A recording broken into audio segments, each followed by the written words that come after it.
নয়, মাত্র 20 বছর চলছে রানিং।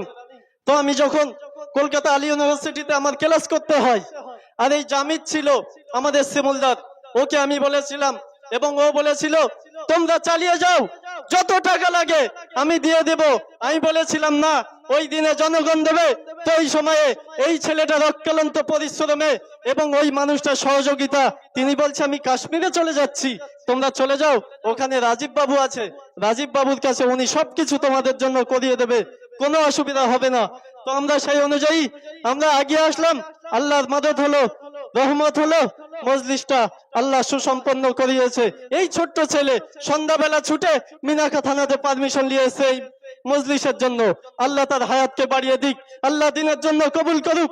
আগামী দিন এই যুবকদের আমি আবার বলতে চাই, যদি ইসলামের জন্য, দিনের জন্য, শরীয়তের জন্য আবার যদি ডাকা হয়, দিনের জন্য বলো, যদি রক্ত দিতে হয় কে কে দেবেন হাত তুলে দেখেন। মুনাফিকি হাত তুলবেন না, হাত তুলুন কে দিনের জন্য রক্ত দিতে রাজি আছেন।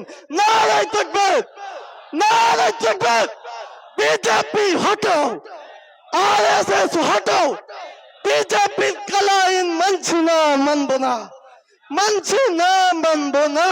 নারায়ে তাকবীর। এই বলে আমি আমার বক্তব্য শেষ করছি। এই মুহূর্তে এই মজলিসে তিনি বক্তব্য রাখবেন এবং আখিরি দোয়া করবেন হযরত মাওলানা আখতার হোসেন সাহেব। হুজুরকে মাইক ছেড়ে। সবাইকে সঙ্গের আমি অভিনন্দন জানিয়ে ভূমিকা ছাড়া সংক্ষিপ্ত কিছু বক্তব্য রাখছি। ভারতবর্ষ আমাদের, আমরা ভারতবর্ষের জন্য রক্ত দিয়েছিলাম, আমাদের বাপ দাদারা রক্ত দিয়েছিল। ওই নরেন্দ্র মোদীর কাছে গোলামি করার জন্য নয়।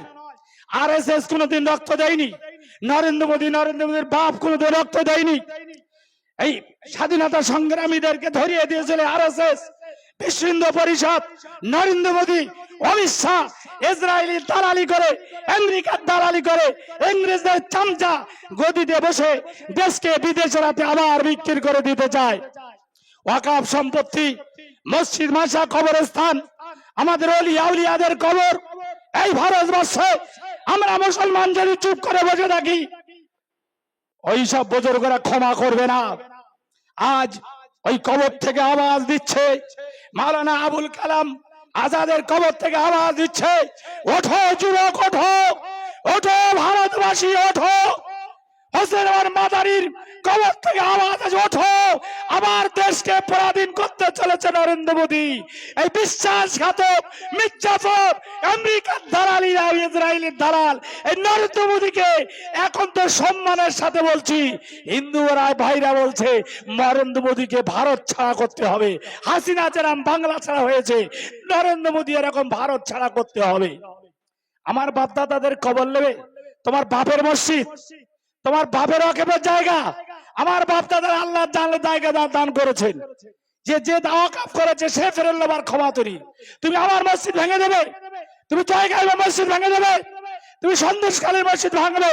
ফুরফুরা তাবলীগ বেরেলি নয়, শিয়া সুন্নি নয়, জৈন খ্রিস্টান মিলে আমরা কলকাতায় এক জায়গায় বসেছিলাম। মেহরাব সিদ্দিকী ছিলেন, সাইবি সিদ্দিকী ছিলেন, সাফিরি সিদ্দিকী ছিলেন। তারা পরিষ্কার ভাষা জানিয়ে দিলেন ফুরফুরা তাবলীগ যে জায়গায় আছে থাকবে। এই বেঈমান ইংরেজের চামচা নরেন্দ্র মোদীর বিরুদ্ধে আগামী 26শে এপ্রিল ব্রিগেডের যুদ্ধ ঘোষণা হবে। আপনারা সেই যুদ্ধ ঘোষণা শরীক হবেন? হবেন?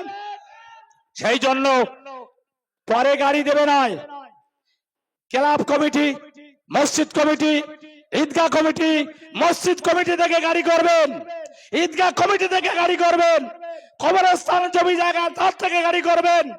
মসজিদ ভেঙে দেবে, ইমামরা আর বসলে হবে না, ইমামরা চুপ করে বসে থাকলে হবে না। আল্লাহর আওয়াজ মসজিদ থেকে বন্ধ করে দেবে। উত্তরপ্রদেশে এই আরএসএস আইন হওয়ার সঙ্গে সঙ্গে একটা মাদ্রাসায় গিয়ে আলেমদেরকে গোলা ধাক্কান দিয়ে লাথি মারতে মারতে বার করে দিয়ে বুলডোজার দিয়ে জিসিবি দিয়ে মাদ্রাসাটা ভেঙে চুরমার করে দিয়েছেন।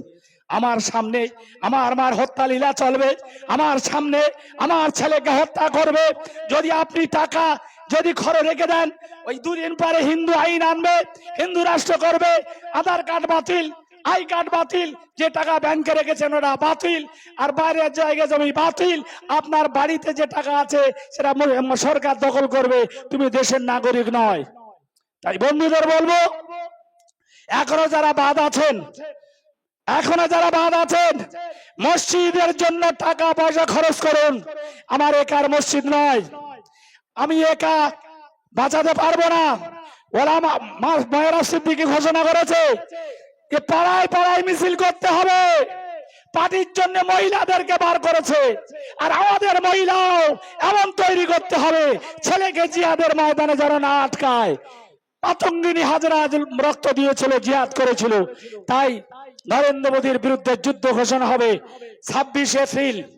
আগামীকাল মালঞ্চ বাজারে যারা যাবেন, মাথায় কালো পটি বেঁধে, হাতে স্বাধীনতা পতাকা আর বাম হাতে কালো পতাকা, আর ব্র্যাকেটে লিখে একটাই আওয়াজ, মসজিদ মাদ্রাসা ধ্বংস করতে দিচ্ছি না, দেবো না।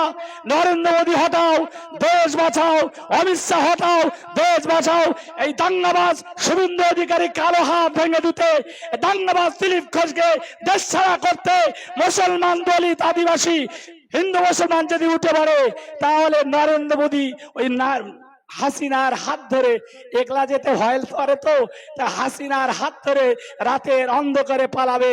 আইন পাশ করেছে রাতের অন্ধকারে, তালাক আইন অন্ধকারে, মানে এনআরসি অন্ধকারে, আর নরেন্দ্র মোদী তুমি পালাবে অন্ধকারে, তোমার এয়ারপোর্ট ঘিরে রেখে দেবো, তুমি পালাতে পারবে না। সেই জন্য আপনাদেরকে অনুরোধ করব, এখনো যারা আছেন এই আন্দোলনে শরিক হননি, 100, 200, 400, 500 টাকা দিয়ে শরিক হয়ে যান। আর কালকে মালঞ্চ অচল করে দিয়ে জানিয়ে দিতে হবে ইমামরা জেগেছে, হিন্দু মুসলমান দিচ্ছে ডাক, बीजेपी निफात जाक, हिंदू मुस्लिम सिख ईसाई आपस में भाई भाई, हिंदू मुस्लिम सिख ईसाई आपस में भाई भाई, हिंदू मुस्लिम दिচ্ছে ডাক। এই বিশ্বাসঘাতক বেঈমান নরেন্দ্র মোদী নিফাত যাক, এই দাবিতে পুরো অচল করে দিতে হবে। দুটোর মাইক মিছিল ছাড়তে হবে, 3টি চলে যাবে। আমরা চতুর্দিক থেকে মিছিল সহকারে মালঞ্চ অচল করে দিয়ে, এবং দিল্লি অচল, কলকাতা অচল হবে 26 এপ্রিল। তারপরে নরেন্দ্র মোদীর বাড়ি ঘেরাও হবে। আমরা সেই ঘেরায় আমার স্বার্থে, আমার দিনের স্বার্থে, দেশের স্বার্থে, দেশ বাঁচানোর জন্য আমরা যাবো ইনশাআল্লাহ, যাবো ইনশাআল্লাহ। একবার উঠে দাঁড়িয়ে জোর গলায় আওয়াজ দেন, মোদী হটাও, মোদী হটাও। এই বিজেপির কালো হাত ভেঙে দাও, ঘুরিয়ে দাও। এই শুভেন্দুর কালো হাত ভেঙে দাও, ঘুরিয়ে দাও। এই দিলীপের কালো হাত ভেঙে দাও, ঘুরিয়ে দাও। এই বিজেপি ভারত ছাড়ো, এই বিজেপি ভারত ছাড়ো, নরেন্দ্র মোদী ভারত ছাড়ো। ওই আমেরিকার দালাল নরেন্দ্র মোদী হুঁশিয়ার, ওই আমেরিকার দালাল অমিত শাহ হুঁশিয়ার। ওই ইসরায়েলি দালালি করে ভারতবর্ষ ধ্বংস করা যায়নি, যাবে না। এই মসজিদ মাদ্রাসা ধ্বংস করতে দিচ্ছি না, দেবো না। এই ইসরায়েলি দালাল নরেন্দ্র মোদী দূর হটো, এই ইসরায়েলি দালাল নরেন্দ্র মোদী দূর হটো। এই হিন্দু মুসলমান দিচ্ছে ডাক, নরেন্দ্র মোদী নিফাত যাক। এই হিন্দু মুসলিম দিচ্ছে ডাক, নরেন্দ্র মোদী নিফাত যাক। এই জয়গ্রামের বাজার থেকে দিচ্ছে ডাক, নরেন্দ্র মোদী নিফাত যাক। মোদী হটাও, অমিত শাহ হটাও। এই দেশের গাদ্দার বিশ্বাসঘাতক মির্জাফর নরেন্দ্র মোদী হুঁশিয়ার, হিন্দু মুসলমানের দুশ্মন নরেন্দ্র মোদী হুঁশিয়ার, এই উন্নয়নের দুশ্মন নরেন্দ্র মোদী হুঁশিয়ার, এই দেশের দুশ্মন নরেন্দ্র মোদী হুঁশিয়ার। আগামীকাল মালঞ্চ বাজারে দলে দলে যোগ দিন। এই 26 এপ্রিল মুসলিম পার্সোনাল ডাকে ব্রিগেড সমাবেশে দলে দলে যোগ দিন। নারা তাকবীর, ভারতবর্ষ জিন্দাবাদ, ভারত হিন্দু মুসলমান ঐক্য জিন্দাবাদ, ভারতের সংবিধান জিন্দাবাদ। এই বলে আমার বক্তব্য শেষ করছি। আপনাদেরকে দিলে যে দুঃখ হয়েছে ক্ষমা দেবেন, ক্ষমা করবেন, টাকা পয়সা জান মাল দিয়ে সাহায্য করবেন। মোদীকে হটাবো ইনশাআল্লাহ, ইনশাআল্লাহ, ইনশাআল্লাহ। সকলে বসুন, আখিরি দোয়া হবে।